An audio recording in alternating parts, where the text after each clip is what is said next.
I'm sitting here in Muzaffarabad in a place called Jalalabad.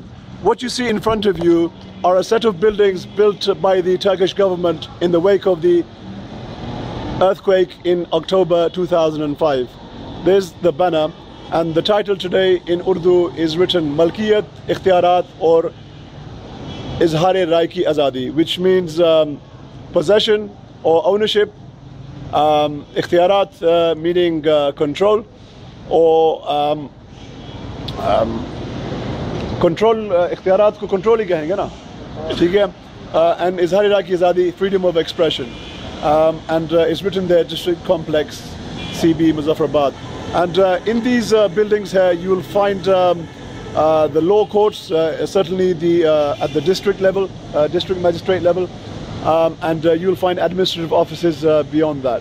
And around you, you have people mainly who are lawyers who practice on a daily basis at this particular place, and you have other civil society activists here too, representing various political organizations. And around you, you'll see various retail outlets in this area of Jalalabad. Beyond, you'll find Dumail in that direction, and if you go in this direction, you'll find Tanga Stand, and then beyond, you'll have other areas like Neelam Bridge, the Neelam River which flows underneath, and the area of Muzaffarabad across the river. تو جناب علی, آج جو موضوع ہے, ایک تو جو تاریخ ہے آج کی 22 اکتوبر 1947, اس کی اپنی ایک اہمیت ہے. 64 سال پہلے آج کا جو دن تھا وہ بڑا ہی کئی لوگوں کے لیے خوفناک تھا, اور جو ہماری پوری ریاست ہے 84,471 مربع میل پر مشتمل, اس کے لیے ایک تاریخی دن تھا, اس لحاظ سے کہ جو ریاست تھی ہماری, وہ ریاست کئی لوگوں کی نظر میں یا کئی لوگوں کی رائے کے مطابق وہ اسی دن ٹوٹی. اس کے اوپر بات بھی ہو سکتی ہے, ٹھیک ہے. تو جو میں نے لکھا تھا ملکیت, اختیارات اور اظہار رائے کی آزادی, کہ ہم ان تین چیزوں یا ان تین کانسیپٹس کی تناظر میں آج کا جو تاریخ ہے 22 اکتوبر 1947, اس کو ہم ڈسکس کرنا چاہیں گے. میرا اپنا جو تجربہ ہے وہ یہاں پہ 6.5 سال سے ہے, اور میں بھی اس ارتقاء کی عمل سے گزر رہا ہوں, اور اس میں سٹیپ بائی سٹیپ پروسیس میں جو چیزیں میرے سامنے آئی ہیں وہ یہی ہیں. ایک چیز جو آپ لوگوں نے سروے کے ذریعے سے دیکھا, کہ میں نے یہ محسوس کیا ہے کہ جو ہمارا قومی سوال ہے جو 64 سال سے ادھورا ہے, ایک وہ ہمارا ایک مین ایشو ہے, لیکن اس کے ساتھ ساتھ جو ہمارے گورننس کے مسائل ہیں وہ بھی ادھورے ہیں, اس میں بھی کئی معاملات ہیں. تو میری رائے یہ ہے کہ ان دو چیزوں کو, قومی سوال اور گورننس کو انٹیگریٹ کرنا بہت ہی ضروری ہے. اس کے اوپر فورم کے اندر بھی ڈسکشن میں بھی کروں گا, آپ لوگ بھی کر سکتے ہیں. باقی رہا جو ملکیت, اختیارات اور اظہار رائے کی آزادی, میں سمجھتا ہوں ہر معاشرے کے لیے ضروری ہوتا ہے اظہار رائے کی آزادی. اظہار رائے کی آزادی ہوتی ہے تو اختیارات آتے ہیں, اختیارات آتے ہیں تو ملکیت ہوتی ہے. اور میرا یہ دعویٰ ہے یا میری یہ رائے ہے کہ 64 سال سے ہم ان تین چیزوں سے محروم رہے ہیں, ٹھیک ہے. تو یہ تھا میرا اوپننگ. تو اگر میں یہاں سے شروع کروں یا کوئی بھی آپ میں سے بات لینا چاہے, جی آپ شروع کریں, ٹھیک ہے. میں قریب آ جاتا ہوں, آپ بات کریں. بسم اللہ الرحمن الرحیم. ریاست جموں و کشمیر کی ملکیت کے حوالے سے جب ہم دیکھتے ہیں تو اس میں بہت سارے تاریخی دستاویزات جو ہیں وہ ہمارے سامنے آ جاتی ہیں, جن کے روح سے یہ ثابت ہے کہ ریاست جموں و کشمیر ایک آزاد اور خودمختار ریاست ہے. مثال کے طور پر آپ کے پاس جو قانونی دستاویز ہے وہ قانون آزادی ہند ہے, جس کے تحت ہندوستان اور پاکستان کی تقسیم عمل میں لائی. اسی قانون کی آرٹیکل 7 کے تحت جو ریاستیں تھیں ان کے ساتھ جو برٹش گورنمنٹ کے معاہدات تھے وہ ختم ہونے کی صورت میں 15 اگست 1947 کو تمام ریاستیں آزاد اور خود مختار ہو جاتی ہیں. ایک سیکنڈ, یہ 3 جون جو انڈیپینڈنس ایکٹ تھا اس کے حوالے سے آپ بات کر رہے ہیں؟ میں انڈیپینڈنس 3 جون جو ہے نا وہ انڈیپینڈنس پلان ہے, وہ منصوبہ آزادی, یہ میں انڈیپینڈنس ایکٹ کی بات کر رہا ہوں. اس کے پیچھے وجہ کیا تھی، کیوں جو ہے نا یہ قانون آزادی ہند میں اس کو شامل کیا گیا دفعہ 7 کو. اس کے پیچھے جو اس کا جو قوت محرکہ ہے وہ تھا کیبنٹ مشن کی قرارداد. جب انگریز بر صغیر سے جانے لگا تو وہ انشن طریقے سے نہیں گیا بلکہ ایک پلاننگ کے ساتھ ایک سوچ سمجھے منصوبے کے تحت گیا ہے. کیبنٹ مشن کی قرارداد میں یہ لکھا ہوا تھا کہ the rights of the state which flow from the relation to the crown shall be no more on the appointed date and privacy standard shall be restored. اسی کے بنیاد پر جو ہے نا وہ قانون آزادی ہند بنا. اور یہی وجہ ہے کہ جب 24 اکتوبر 1947 کو آزاد حکومت بنی تو قائد اعظم محمد علی جناح بانی پاکستان نے، پاکستان مسلم لیگ نے اس کی حمایت کی اور اس اعلانیے کے مطابق دونوں ملکوں کے ساتھ پاکستان اور ہندوستان کے ساتھ برابری کی سطح پر تعلقات رکھنے کی خواہش کا اظہار کیا گیا. اور پھر اسی کے یہی بنیاد تھی جس کی وجہ سے پاکستان کا جو آئین ہے، تینوں آئین، اور اس میں اب جو ہے نا وہ 1973 کا کانسٹیٹیوشن ہے، اس کے آرٹیکل 257 میں لکھا ہوا ہے when the people of the state of Jammu and Kashmir decide to accede to Pakistan, conditions between Pakistan and that state shall be determined in accordance with the wishes of people of Jammu and Kashmir. Pakistan کا آئین یہ کہتا ہے کہ ریاست Jammu Kashmir disputed state نہیں، یہ forward state نہیں بلکہ یہ ایک اسٹیٹ ہے، جیسے پاکستان ایک اسٹیٹ ہے. اور اس کے فیوچر کا تعین کون کرے گا؟ یہاں کے رہنے والے لوگ کریں گے، وہ چاہیں اس آزاد رشید کو برقرار رکھیں یا کسی ملک کے ساتھ جو ہے نا فیصلہ کر لیں.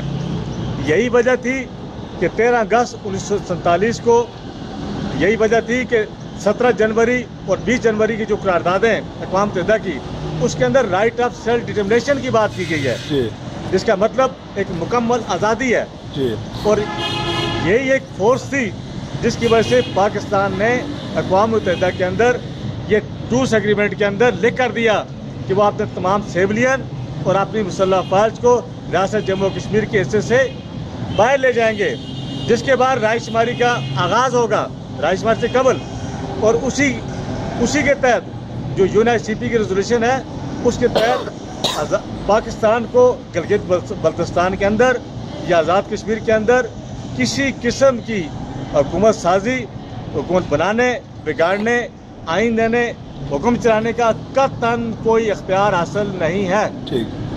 اور یہ جو آزاد علاقہ ہے جسے ہم آزاد علاقہ کہتے ہیں، یہاں پر جب پاکستان کی سیولین اور فوج نکل جائے گی اس پر جو ہے نا وہ انتظامی اختیارات UNICP کے پاس چلا جاتا ہے. اب ہم بات کرتے ہیں اختیارات کی. جو انڈین ہیلڈ کشمیر ہے، وہاں کا جو کانسٹیٹیوشن ہے یہ 1934 میں مہاراجہ ہری سنگھ کے دور میں بنا. اس کے بعد جو ہے نا اس کی وقتاً فوقتاً جو ہے نا اس میں تبدیلیاں آتی رہیں. اس کے بعد 54 میں کمیٹی بنی، 1956 میں جو ہے نا وہاں پہ قانون بنا. اس کی سیکشن 128 اور ایک سیکشن اور ہے جس کا اطلاق 56 میں ہوا اور باقی کانسٹیٹیوشن اطلاق 1957 میں ہوا.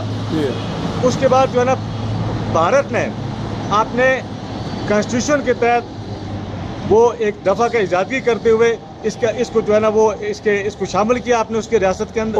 انہوں نے یونیلیٹرلی کیا آف کورس. لیکن وہاں کا جو کانسٹیٹیوشن ہے اس کے تحت بھارت کا صدر، انڈیا کا صدر وہاں گورنر نامزد کرتا ہے اور گورنر جو ہے نا وزیر اعلیٰ نامزد کرتا ہے. اور آئین کے تحت، بھارتی آئین کے تحت بھارتی صدر کو اختیار ہے کہ وہ کسی بھی بھارتی آئین کو ریاست جموں کشمیر کے اندر نافذ کر سکتے ہیں. اس طرح وہ وہاں پر جو ہے نا وہ جو اختیارات ہے وہاں کی گورنمنٹ کا وہ محدود اور مسدود ہے. اور بھارت نے اس کو جو ہے نا قانون سازی کے ذریعے وہ سلب کیا ہوا ہے. اسی طرح آزاد کشمیر کی میں آپ کو دلچسپ بات بتاتا ہوں. یہ جو ہماری آزاد حکومت ریاست جموں کشمیر ہے، اس کو ڈینگی مچھر کو مارنے کا اختیار حاصل نہیں ہے. میں آپ کو اس کو جو ہے نا یہ بات کانسٹیٹیوشن کے اندر لکھی ہوئی ہے. ہمارے کانسٹیٹیوشن کا آزاد جموں کشمیر جو انٹرم کانسٹیٹیوشن ایکٹ 1974 ہے، اس کی دفعہ 31 ذیلی دفعہ 2 جدول 3 آئٹم نمبر 32 یہ کیا کہتا ہے؟ آزاد جموں کشمیر سے پاکستان کی طرف اور پاکستان سے آزاد کشمیر کی طرف متعدی یا وبائی امراض یا انسانوں، حیوانوں اور پودوں کو متاثر کرنے والے کیڑے مکوڑوں کے پھیلاؤ کی روک تھام، اس کا اختیار آزاد عمر ریاست جموں کشمیر کو قطعاً حاصل نہیں، یہ آئینی پابندی ہے۔ اس کا اختیار کشمیر کونسل کو ہے، جس کا سربراہ وزیر اعظم پاکستان ہے، جو کسی اتھارٹی کے سامنے جواب دہ نہیں۔ اگر ہم اختیارات کی بات کریں تو آزاد ریاست جموں کشمیر یہ بے اختیار، بے وقار اور بیکار حکومت ہے۔ اس کی وجہ کیا ہے؟ کیونکہ ظاہر کافی لوگوں اور لوگوں نے بھی باتیں کرنی ہے، تو ملکیت اور اختیارات کے حوالے سے آپ نے بات کی ہے۔ گلگت بلتستان وہ بھی بے اختیار ہے، وہاں کی گورنمنٹ بھی۔ ٹھیک ہے، پاکستان نے آزاد کشمیر اور گلگت بلتستان پر ناجائز قبضہ جمایا ہوا ہے۔ اس کو قطعاً کسی قانون کے تحت، کسی یون ریزولوشن کے تحت کوئی اختیار نہیں ہے۔ یہاں جو ہے نا، یہاں کے وسائل پر اس نے قبضہ کیا ہوا ہے۔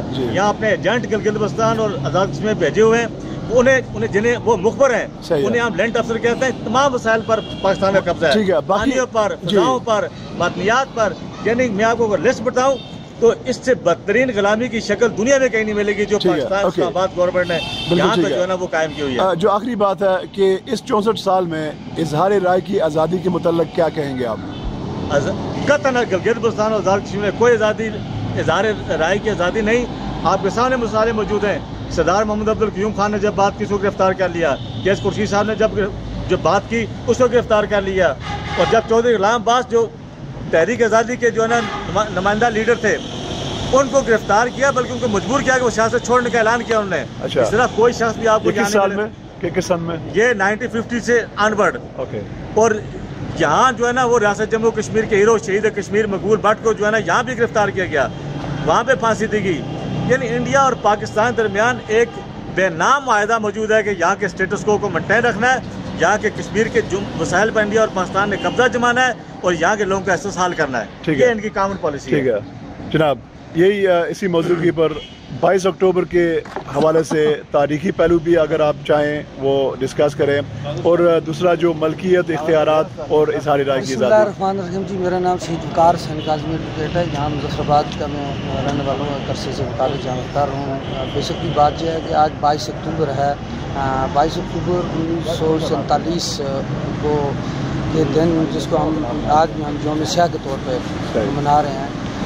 بیسکلی مسکنسیپشنز ہیں بہت سارے ذہنوں میں، بہت سارے اذہان میں، کہ جو جب 47 میں پاکستان کا اور ہندوستان کی سپریشن ہوئی، ایک علیحدہ نیا جو ہے وہ ملک دو بنے، تو کشمیر کی جو آزادی تھی، کشمیر کے اندر جو اسٹرگل جاری تھی، وہ کسی علاقے کے لیے نہیں تھی، نہ ہندوستان کے ساتھ علاقے کے لیے تھی، نہ پاکستان کے ساتھ علاقے کے لیے تھی۔ بیسکلی وہ جو اسٹرگل تھی وہ ایک شخصی راج کے خلاف تھی اور ڈیموکریسی کے لیے تھی۔ کیا یہ درست کہنا درست ہوگا کہ ایک شخصی راج موجود تھا اور لوگوں کے جذبات تھے کہ شخصی راج سے عوامی راج میں منتقل ہو؟ جی جی، یہ بیسکلی یہی اس کے پیچھے جو ہے پھر جو ہے ہم پریویسلی جاتے ہیں کہ ریشمی رومال کی جو تحریک ہے وہ اس کا سٹارٹ بھی جو ہے وہ سری نگر ہے، مزدوروں نے وہ تحریک کو سٹارٹ کی تھی۔ ایک اس کے پیچھے جو ہے نا جی بہت سارے لوگ کام کرتے تھے۔ پھر یہ ہے کہ یہ 4 اکتوبر سے، یہ تقریباً 1877 جی یہ بہت پریویسلی انہوں نے جو ہے نا جی وہ کی ہوئی ہے،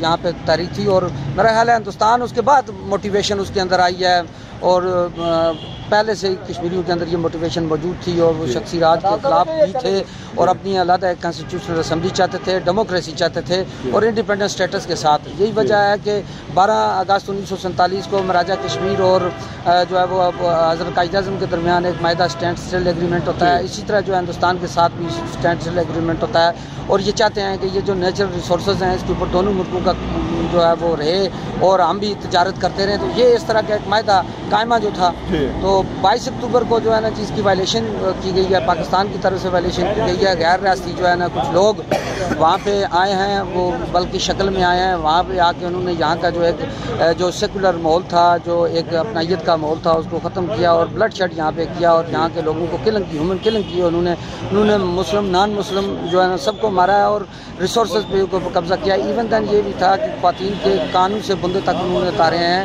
ان کے ہاتھ کاٹے ہیں، ان کی انگلیاں کاٹی ہیں, ان کے جو ہے نا جی وہ وسائل کو لوٹا ہے, ان کے ساتھ ریپ بھی کیا ہے, اور پھر یہ ہے کہ وہ یہاں سے لوٹر بیسکلی لوٹر تھی, وہ ترویج یافتہ نہیں تھے.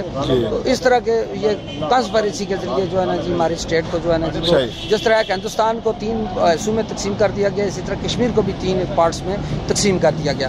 اور ہم یہ سمجھتے ہیں کہ تاریخی اعتبار سے we are part and parcel of Central Asian state, not subcontinent. یہ تاریخی not South Asia, we are part of Central Asia. جی جی جی. اوکے, تو باقی یہ 64 سال کے اندر یہ جو ملکیت کے متعلق اختیارات اور اظہار رائے کی آزادی کے متعلق جو ہے ہمارے ایک شاعر ہیں یہاں مقامی گوجری زبان کے, انہوں نے کہا کہ میرا کولوں حل نہ ہویو ایک معصوم کو لکھو جو سوال پورا ہو گیا 64 سال.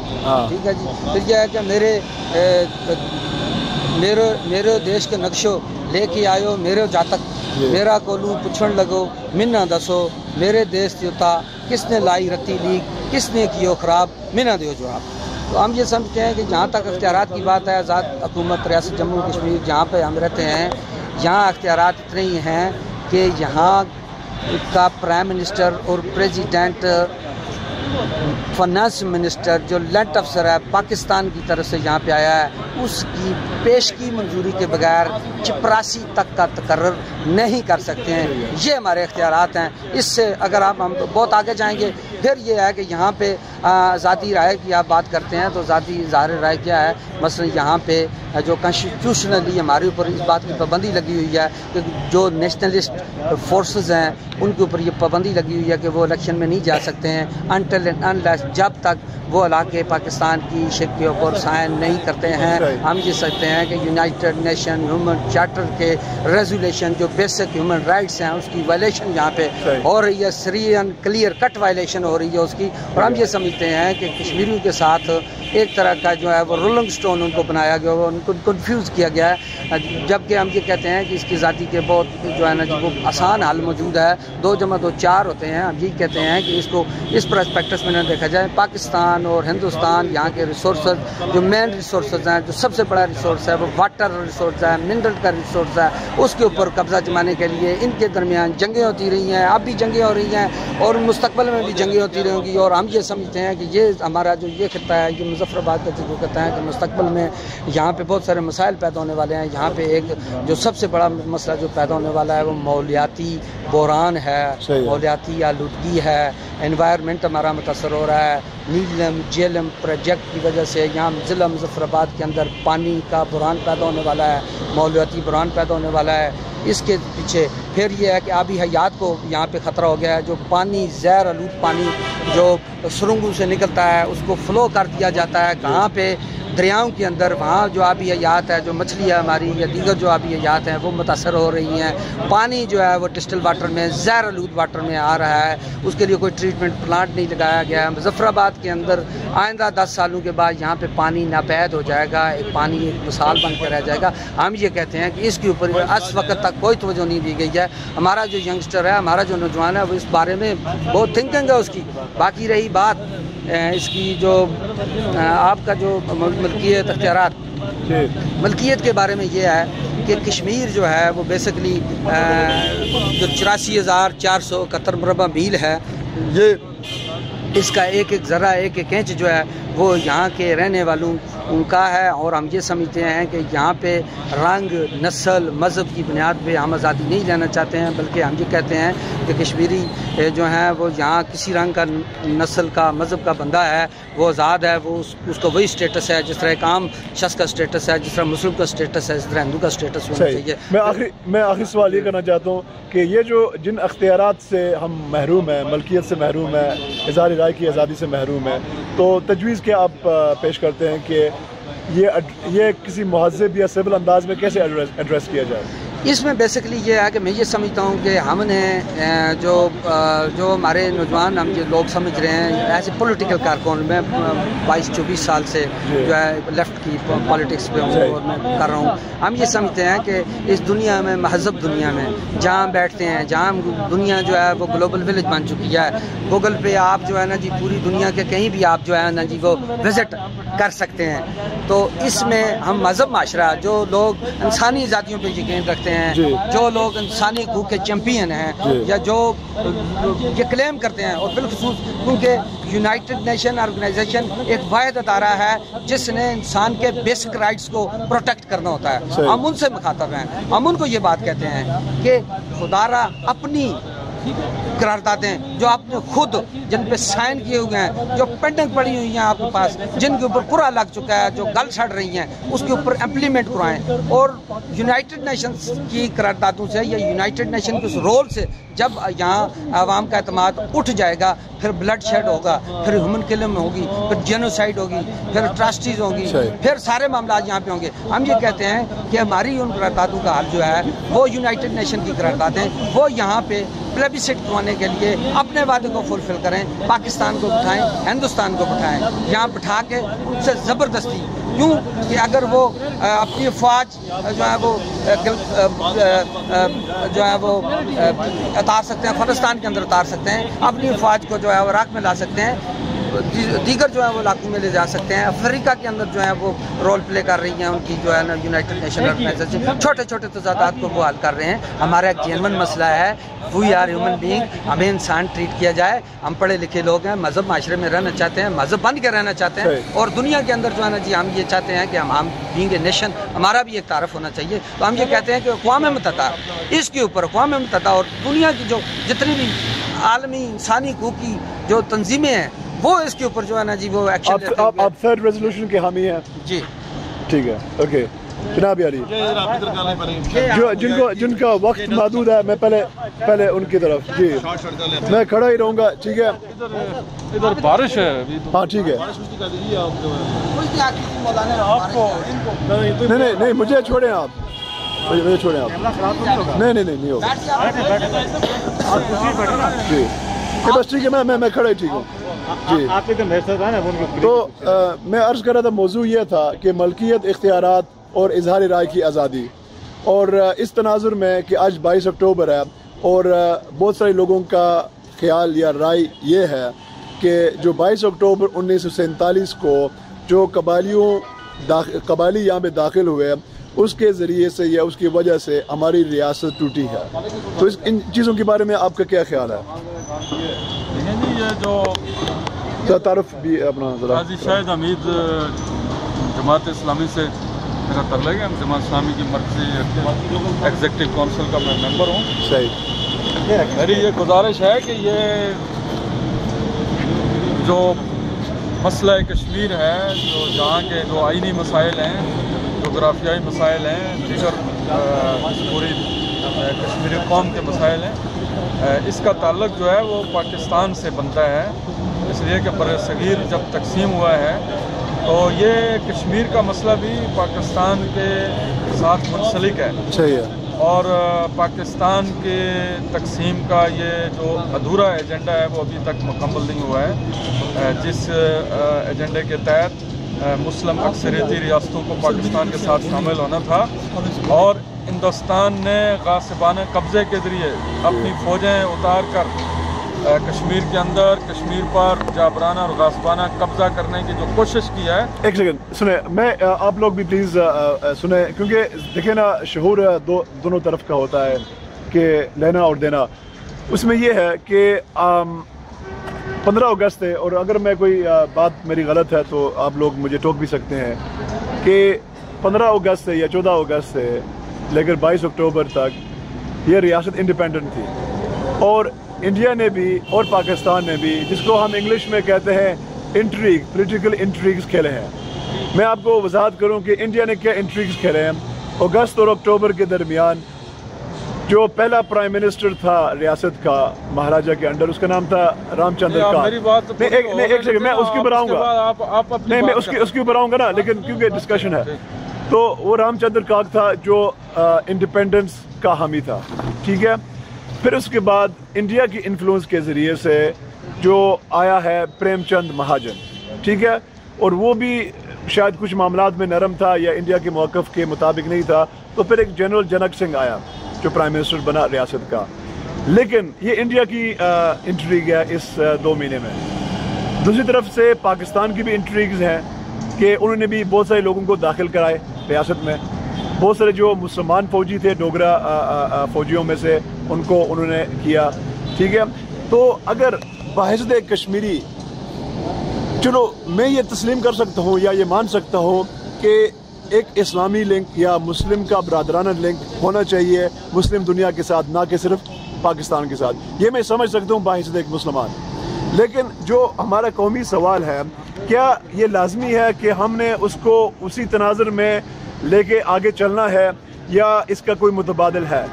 یہ میں پوچھنا چاہتا ہوں. بات یہ ہے کہ جس طرح میں نے گزارش کیا ہے کہ پاکستان بنا ہے، تو پاکستان بنانے کے لیے اس برصغیر کے مسلمانوں نے آل انڈیا مسلم لیگ بنائی، اس کے